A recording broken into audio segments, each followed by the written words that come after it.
The following episode of a grand tour with my great great grandad was recorded while Mr. Hill was suffering from a severe cold. We apologise for any mucoidal coughs, gulps, slurps or wheezes that may detract from your listening pleasure.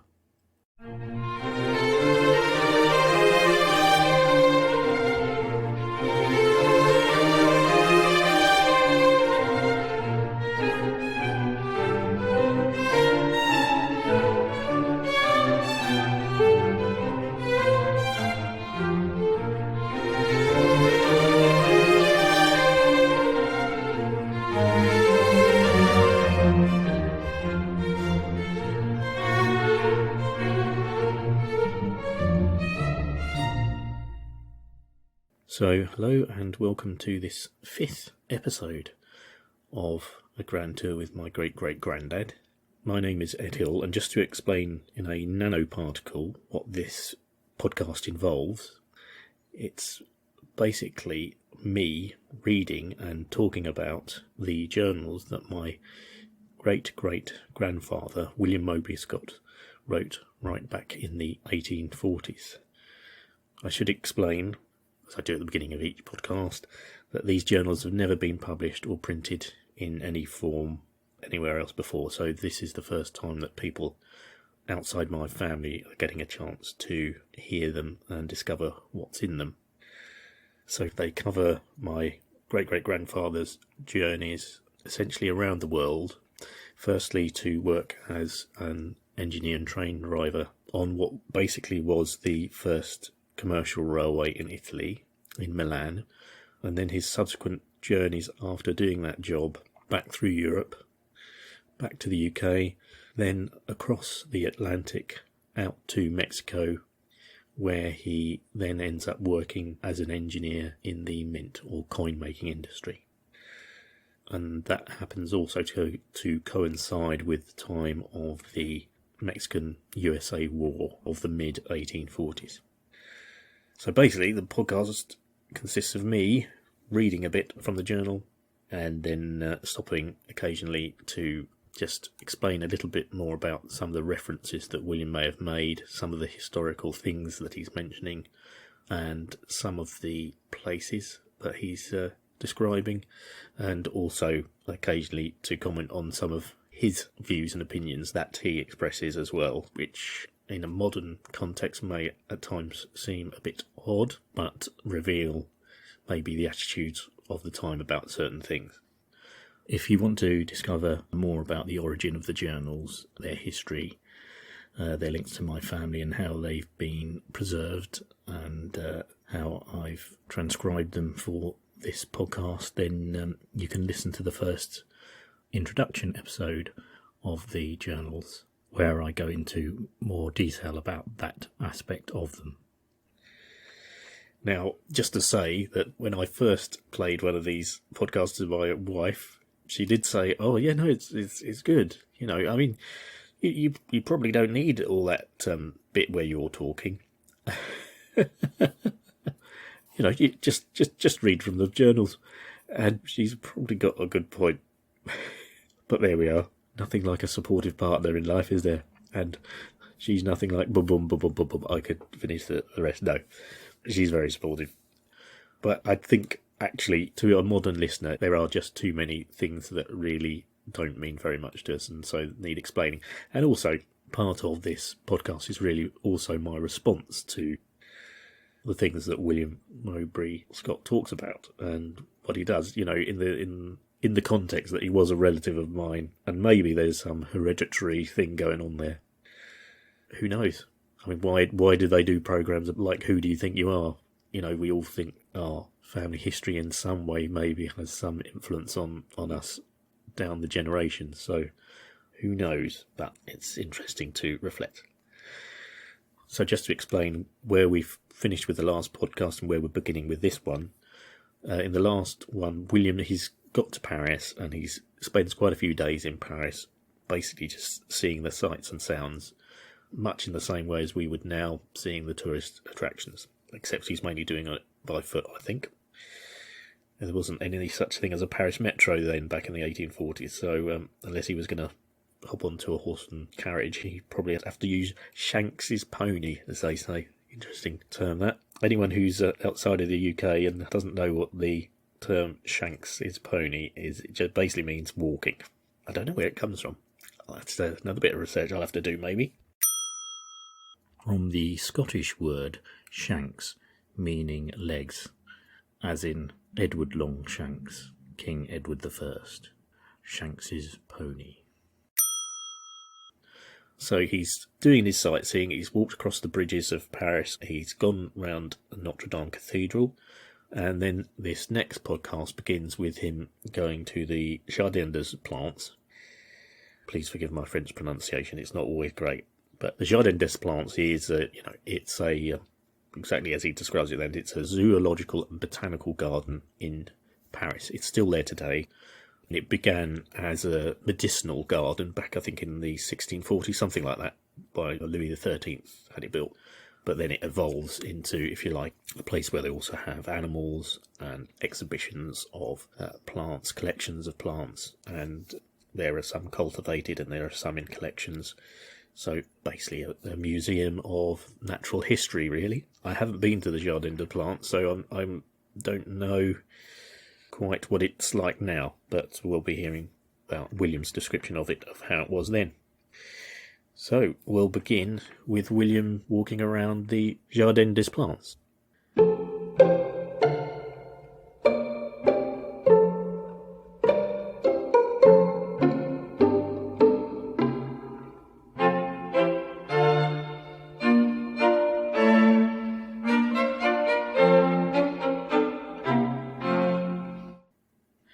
Next, I found myself at the Jardins des Plantes, or Zoological and Botanical Gardens of Paris.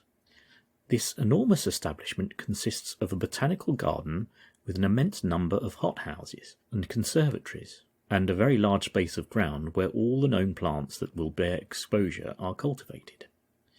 A gallery of considerable length where the lions, tigers, spelt with a Y, leopards and other ravenous beasts are kept with strong iron bars being fixed in front of each den, and a railing about 4 feet from the walls to prevent careless visitors from attaining a too dangerous proximity.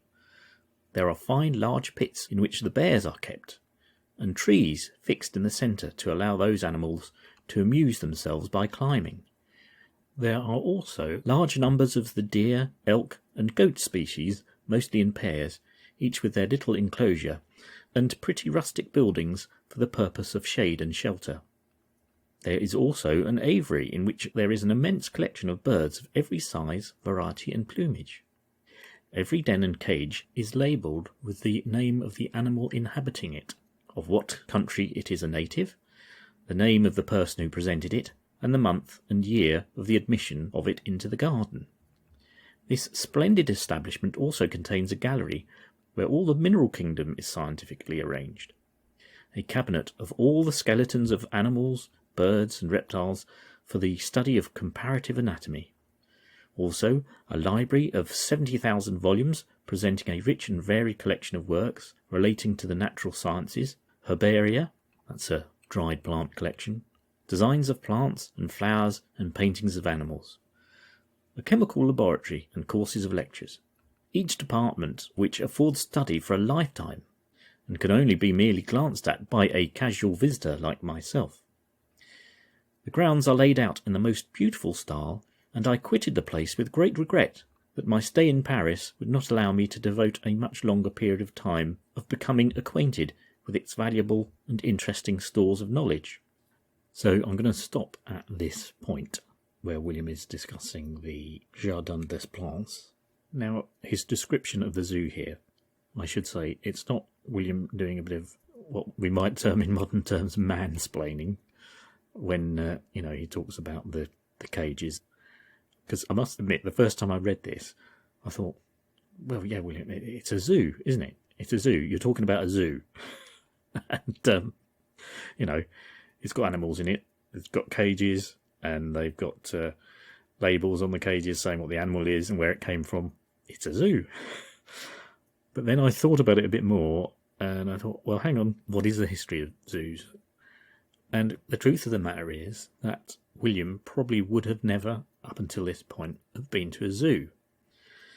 The earliest or oldest, what they call scientific zoo, is London Zoo, which opened in 1831.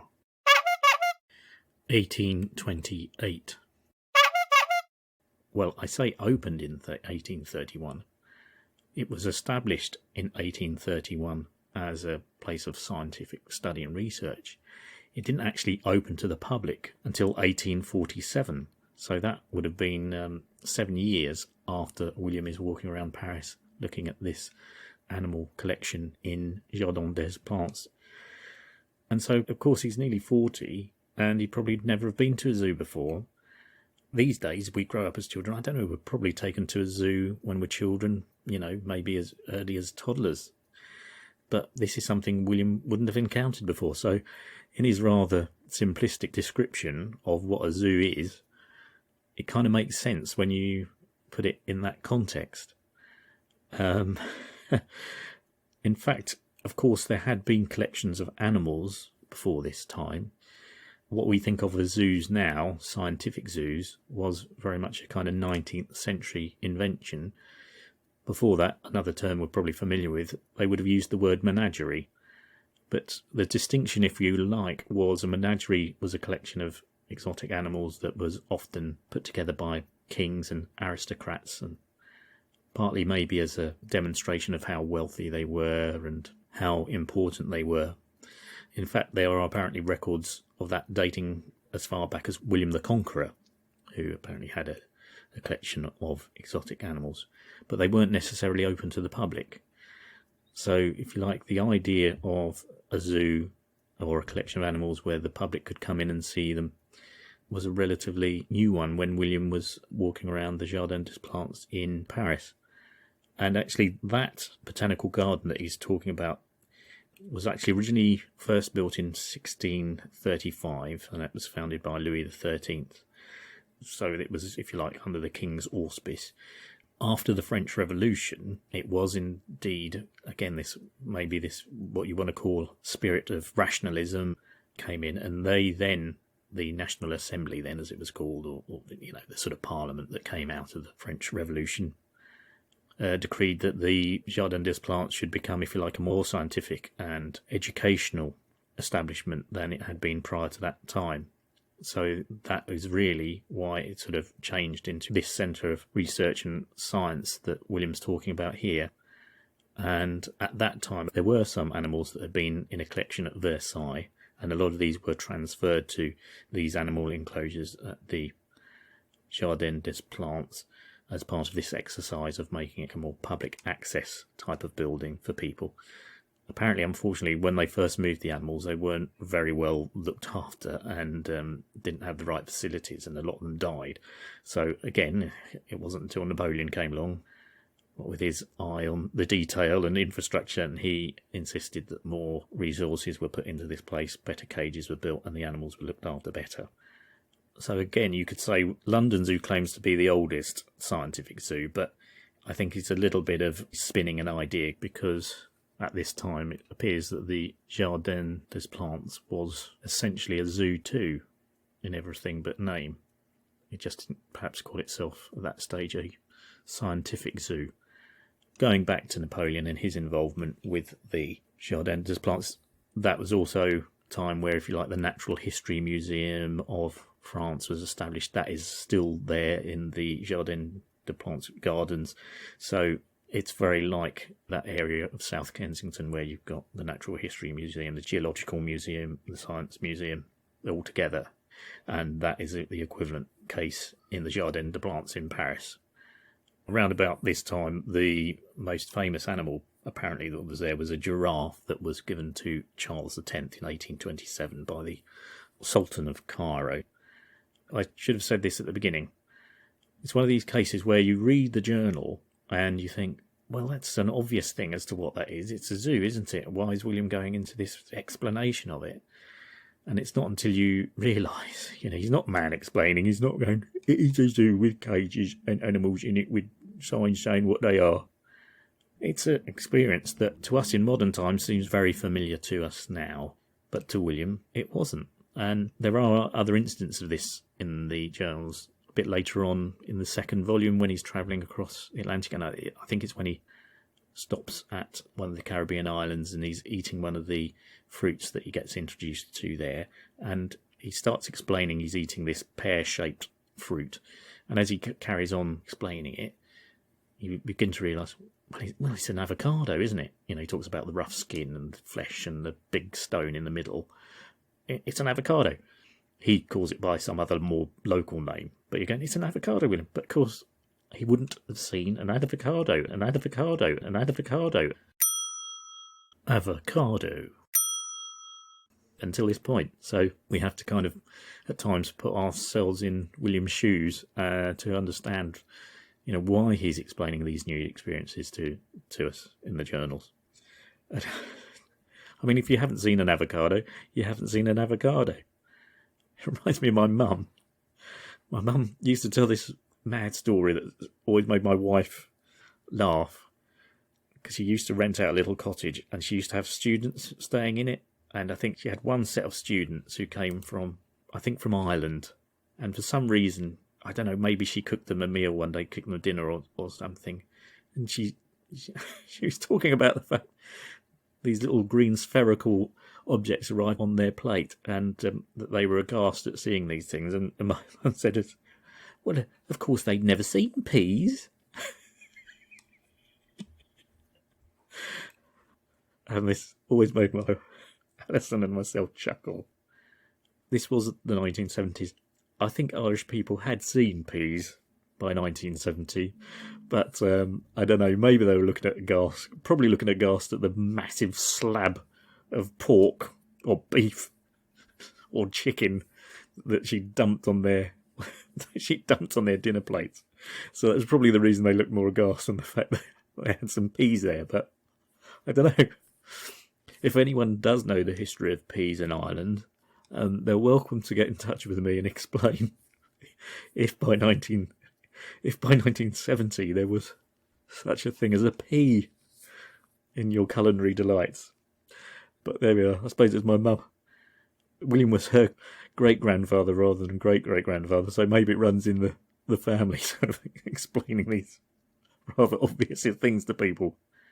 But in this case, I think it's genuinely understandable why William would explain in very simplistic terms what a zoo is.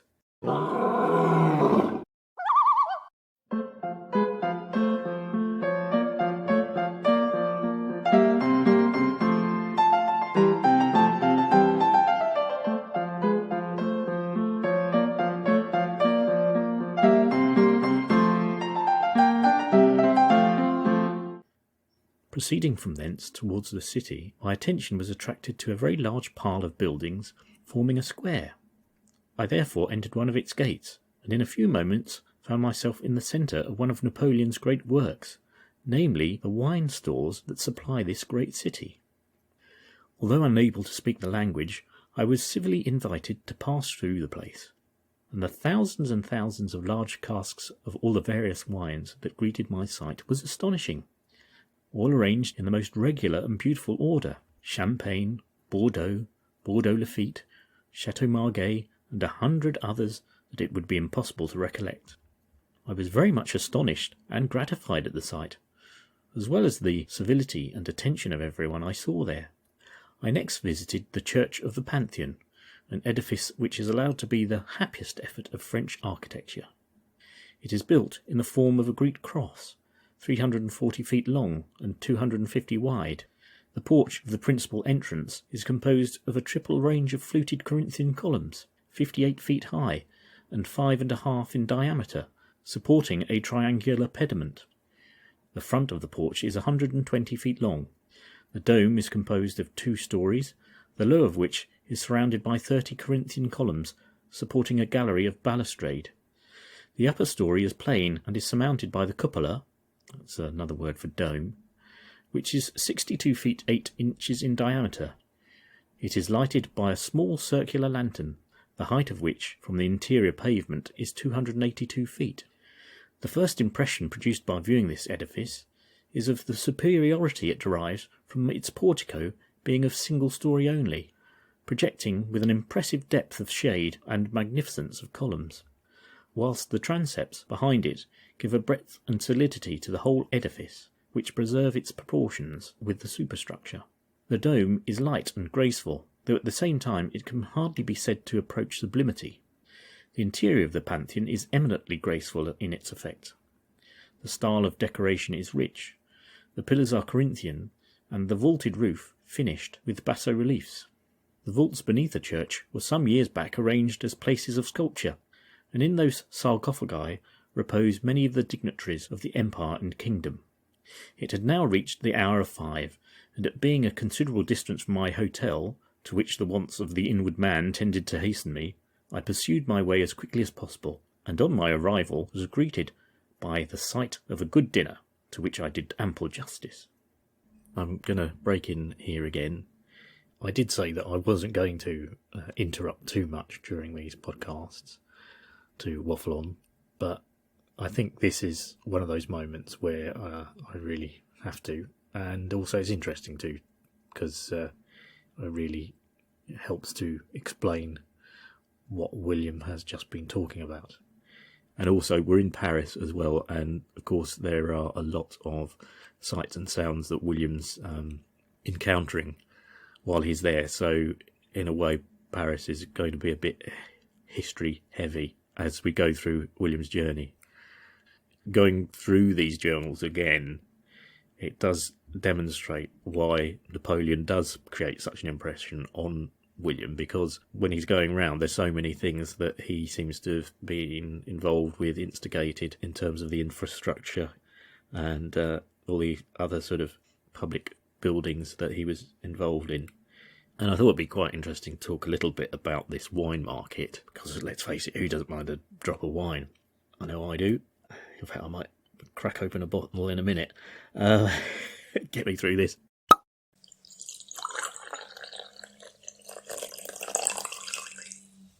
But that wine market was known as the Hall of Vin, Hall of Wines. God, see, it's marvellous. My French skills are coming on leaps and bounds. Like a lot of things Williams talks about, it's not there anymore, but it was instigated by Napoleon, and it was right on the River Seine, and it was next to the Jardins des Plantes, so it kind of makes sense when William's talking about going from there and then to the wine market. But the Hall en Vin was right on the banks of the River Seine, on the what's called the Quai Saint-Bernard area, and it was a massive wine-holding area. It was 13.5 hectares in area, so to do that in that more simplistic measurement terms, that's about 18 football pitches, which is a varying measurement because football pitches vary, but roughly it's 18 football pitches. So that's a pretty big area, and apparently it could hold 150,000 items of wine, and that was probably barrels of wine. I don't know why they use that term, but it's probably barrels rather than bottles. And it didn't just store wine, it was also a storage place for what's known as eau de vie, which is basically a kind of clear brandy, usually made from fruit, raspberries, pears, things like that. And that was actually something that was drunk very widely by the French public at the time, particularly the poor, because it was cheap. It sounds a little bit like gin in Hogarth's time in London, because gin was very cheap, and so the poor used to drink that a lot as well. So I think eau de vie, which translates as the water of life. Juice fire water. No, it's water of life. Anyway, I imagine the concoction that was brewed at this time, I imagine it was just a mixture of loads of fruit, so they'd chuck anything in. I would have thought apples, pears, raspberries, but you can still get it. Now it looks like quite a sophisticated drink, but at that time it was really a drink for the masses, as it were. Part of the reason Napoleon wanted this wine hall set up, and it's described as it can take 150 barrels of wine, 150,000, both covered and uncovered, and it was actually not fully completed till 1845, so when William's walking around it, it's nearly finished, but not quite. But the reason for doing it was basically just because wine consumption massively increased. It sort of quadrupled from sort of 1800 to 1850. And also there was a kind of, I suppose it's a sort of tax thing. Wine that was stored here, I think I'm getting this right, it didn't have to, what they call, pay a grant to travel out of Paris. If it was exported along the Seine, then it could go to other parts of France, and it didn't have to pay a charge for going across regional borders. So perhaps it was deliberately set up by Napoleon as a way of increasing the wine business.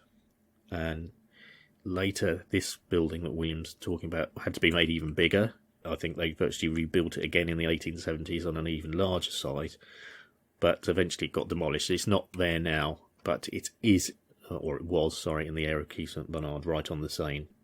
Because the other thing that was massively increasing the wine trade around France and Europe was something William was very much involved with, which was the development of the steam train. So that was another reason why the wine business and the consumption of wine increased massively.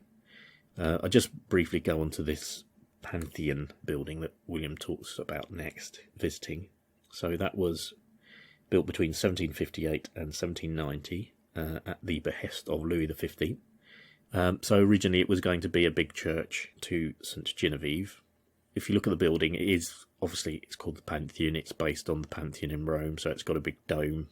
It sort of also looks a little bit like St Paul's as well, although it does have this big portico on the front that William describes. I thought I should just briefly here explain, because he'll say this quite a lot, and I don't want to get too much into the architectural descriptions that William does, because there are a lot of them. But just to help people put you in a picture a little bit, if you're not familiar, you may be, but if you're not familiar with some of the Greek architectural terms, to be honest, I only know some of these because in a former life I was involved in architectural stonemasonry, so I had to learn a lot of these classical architectural terms as well. When he talks about the order of the columns, there's the three basic orders of Greek architecture, and it's all to do with what's at the top of the column. And so you have the Doric order, and you have the Ionic order, and you have the Corinthian order. The Corinthian order, which seems to be the one William mentioned the most, and I sometimes think he gets these wrong, but the Corinthian order is, if you like, at the top of the column you have, it's, if you like, leaves spreading out to support the beam or entablature going across. Now, they're a particular plant, and I can't remember. Acanthus plant. The acanthus plant. But anyway, it's the most, if you like, decorative looking top of a column with all these sort of plants and leaves going up to support the beam. The Ionic order is like two circular sort of scrolls that are at the top of the column. So they almost look like two eyes in a way, but they're actually scrolls. Again, they're at the top of the column, and then the entablature goes across the top. And then the simplest form is the Doric order, which is, if you like, it's just like a round bit at the top of the column with a flat bit on top, and then the entablature sits on that. So I just thought I'd mention it because William does use these terms quite a lot. So to carry on, about the Pantheon. So this big church building looks a bit like St Paul's, was going to be a church. Again, as with a lot of things, the French Revolution happened. I suppose you could say it was an anti-religion movement in that sense, a bit like communism. Well, what was it? Religion is the opium of the people, according to Karl Marx. So when the French Revolution happened, a lot of this, as we saw with the zoo at the Jardins des Plantes, there was a thought of changing it into a more utilitarian or useful type of function for a building. And so the Pantheon was changed from being a church after the French Revolution. They decided that they would turn it into a mausoleum for the great and the good of France. And it's still that to this day, basically. So a bit like we have Poets' Corner in Westminster Abbey, this is the French equivalent, but on a much bigger scale, because the whole building is dedicated to interring the famous and noteworthy people of France. So just briefly to say some of the people who are buried there. So you've got Voltaire. I think he's sometimes described as Francis Shakespeare. Victor Hugo, Les Miserables author. Émile Zola. Antoine de Saint-Exupéry, if anybody knows the story of The Little Prince, a children's book that he wrote. That's very famous. And the last person to be interred there in 2021 was Josephine Baker. She was a black actress and singer who essentially kind of made her career in Europe, but she was also, importantly in terms of this regard, sort of a spy and a member of the French resistance, and so she, of course, in France is recognised as a great hero. And when they say they're entombed, some of them are actually entombed in the sense that their remains are actually in the Pantheon. Others, as in her case and in Antoine de Saint-Exupéry's case, because he was flying in a plane in the Second World War and it crashed and his remains were never identified, and they're sort of symbolic, if you like, internments, and hers is a similar one. And in 2021 when they did it, they took a bit of soil from her birthplace in, I think it's in Missouri, and also a bit of soil from where she's actually buried, which is in Monaco. Apparently she was the first black lady to star in a film, and it was called Siren of the Tropics. It was a French film, but if you look up Josephine Baker, I mean, obviously she was a very, very brave and interesting human being, so I'll let you do that, but I suppose she's noteworthy because she was the last person, only in 2021, so not long ago, to be celebrated in the Pantheon. Just one other thing to say about the Pantheon. William describes the height of the dome, and also when he's describing that building, obviously that must be one of these points where he is using a reference book. I'm sure all these sort of facts and figures he talks about, its height and its depth and its width, I'm sure he must be using some reference book, or perhaps he took a guidebook with him at the time and had kept it, I don't know. But the other thing about the Pantheon now, a scientist called Louis Foucault, Léon Foucault, he used the height of the dome to dangle,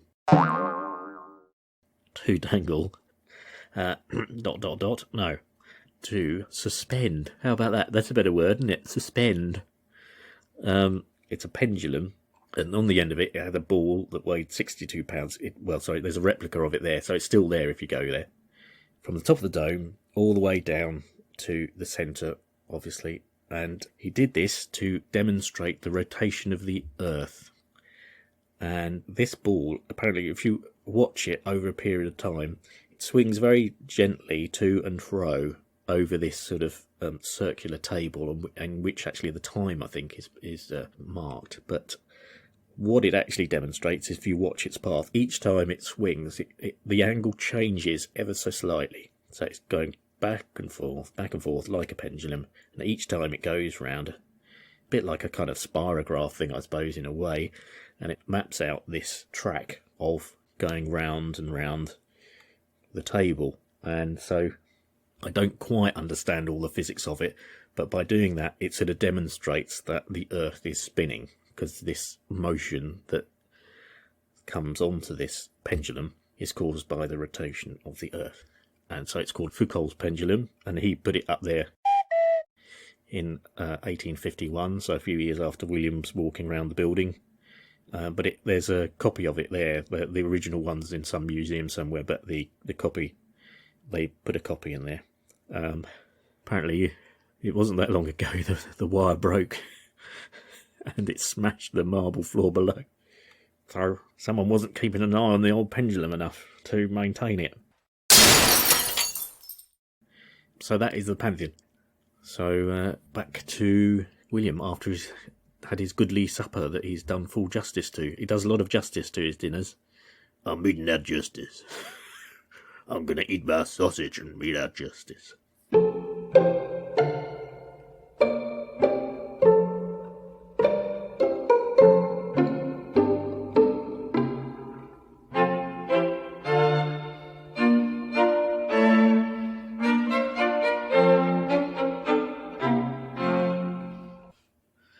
March the 19th.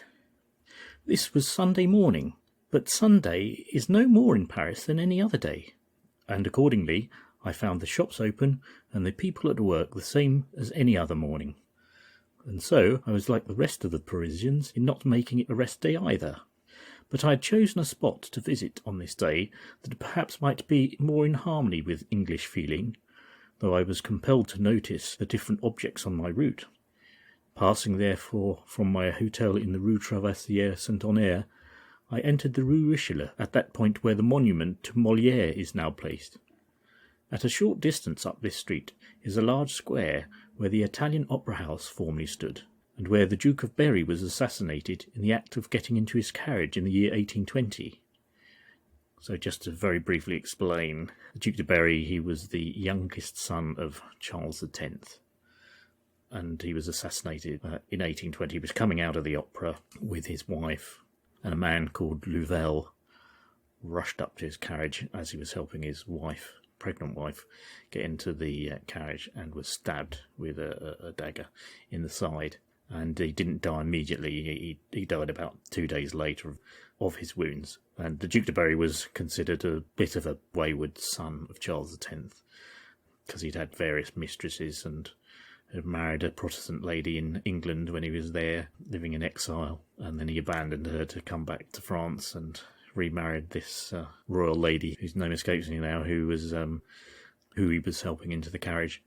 Anyway, he seems to have rehabilitated himself in the eyes of the French public a little bit by the way in which he died, and he acted to a degree more selflessly when he was dying, because doctors were trying to suck the blood out from the wound, and he insisted they didn't in case the dagger had been poisoned and stuff like that. And Louvel was tried and later killed by the guillotine in the Place de Grève, which we talked about earlier as the spot where the guillotine stood and a lot of public executions took place. Louvel's reason or rationale for assassinating the Duke of Berry was basically he hated the Bourbon kings. It was again this struggle between the hangover of the revolution and also Napoleon Bonaparte being in power, and he was described as a Bonapartist, but certainly an anti-royalist, and so he chose to assassinate the Duke of Berry, and then of course was executed himself. Apparently a massive crowd gathered to see his execution. Public opinion, very fickle. Anyway, but it was an assassination, I think, because of the nature of it, because of his wife being pregnant and stuff like that. His heroic way of dying was a shock to the nation. That's what William's referring to here.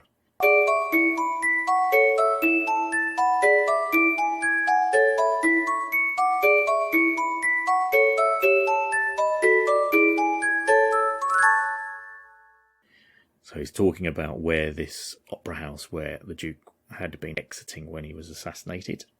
It being the property of the government, it was immediately shut up and was shortly afterwards pulled down, and one of the most splendid fountains of Paris was erected on its site. This beautiful specimen of ornament and utility consists of 3 basins, the lower one of marble and not less than 60 feet in diameter.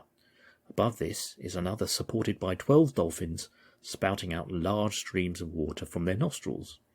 On the second basin stand 8 most exquisitely formed female figures, in each of which is a large vase of the Etruscan form, the water flowing from the spouts. The other hand supports the upper and smallest basin, from which rise 4 powerful jets d'eau. Don't know why he chooses to say that in French there. He's a bit erratic sometimes with the way he says things. He could have said 4 powerful water jets, but he decides to call them jets d'eau here. The water flowing from the upper edge of the upper basin in one unbroken transparent sheet. The whole of the upper figures and upper basins are of bronze. At a short distance in the same street is the Royal Library, the foundation of which goes as far back as the reign of Charles V. It is a vast but gloomy-looking building containing no less than 600,000 volumes and 80,000 manuscripts. Proceeding at a short distance further, I entered the boulevards, and I certainly must confess there is not a street in London to equal them. their great width showing off the large and lofty houses of 7 and 8 stories in height, the broad and spacious footpaths, the shady trees that in hot weather give coolness and refreshment to the scene, the graceful winding form giving new beauty and variety to the sight as you proceed. The shops were filled with goods of every description, and as I noticed before, the Sunday in Paris is not the same as the Sunday in London. Bricklayers, carpenters and masons were pursuing their usual avocations, that's employment. Heavily laden carts with stone and other building materials were thronging the streets. The bells of the churches certainly were sounding in every direction. I looked into several of them during the day, but their congregations appeared to consist entirely of old women and children. I do not suppose that it is the case with all the French people, but it does seem to me that a great majority of Parisians of both sexes have neither religion nor morality about them. Those who do not work on the Sunday generally spend the day in dissipation, that's another word for, if you like, overindulgence, and finish the evening either at the theatre or some of those ballrooms in the Faubourg. So the Faubourg was, it's not there now, but it was a suburb of Paris that was kind of known, if you like, for its, shall we say, less salubrious goings-on, and it was considered a place of the working classes and quite a dangerous area to be found in at night. He carries on, talking about the Faubourg, where the greatest licentiousness and profligacy prevails, and in my perambulations of the boulevards I noticed no less than 6 theatres with their accompanying cafes, wine shops, hotels, etc., fitted up in the most luxuriant manner, and hung with paintings of the most lascivious and reductive kind, thus spreading snares of all kinds for the young and unwary.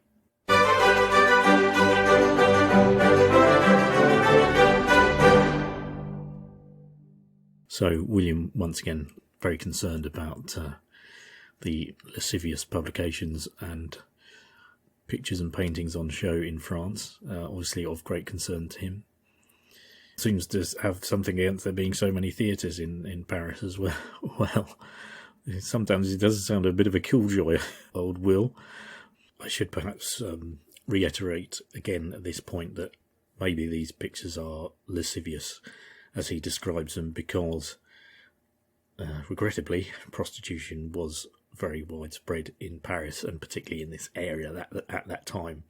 So I suppose in passing he may be seeing these lascivious pictures, that they may be in some way denoting that this is an area, a sort of a bit of a red light area of Paris. Maybe, I don't know, I'm just speculating. I'm speculating in a, titillating sort of way. in a vain and desperate attempt to get more people listening to the podcast. I'm adding a bit of titillation for you there. So, oh dear. Desperate times mean desperate measures. And obviously in France, Sunday trading, as they say, was something that was going on well back in the 1840s. I don't think we began doing Sunday trading and the shops opening as usual as the rest of the week in the UK until, well, it's been in my lifetime, put it that way. Was it about 20 years ago, I reckon? Might have to find out when Sunday trading laws were introduced so that shops could open the same as every other day. 1994. 1994. Actually, well, that's not quite true, because in fact we still have Sunday opening hours, which are actually reduced. So even in Britain to this day, Sunday is not the same as any other day, because the shops can open from 10, the big shops anyway, can open from 10 till 4 rather than, I don't know, normal 8 till, well, 10 o'clock sometimes now. But yeah, on a Sunday it's restricted till 10 till 4. That's essentially because in the UK we are God-fearing people, unlike the hedonistic French. So, probably going to pretty well end the podcast at this point. I was actually going to go on a little bit further, but realised that actually time has already getting on quite a bit for this episode, so decided that I would end it here anyway. So it's quite a good point to finish it, with William being a little bit outraged and concerned for the young and unwary. So really that's it for this episode. If you've been listening to it, I hope you've enjoyed it. If you have, please tell your friends, and also sign up to subscribe so that you can keep up to date with the latest episodes as they're released.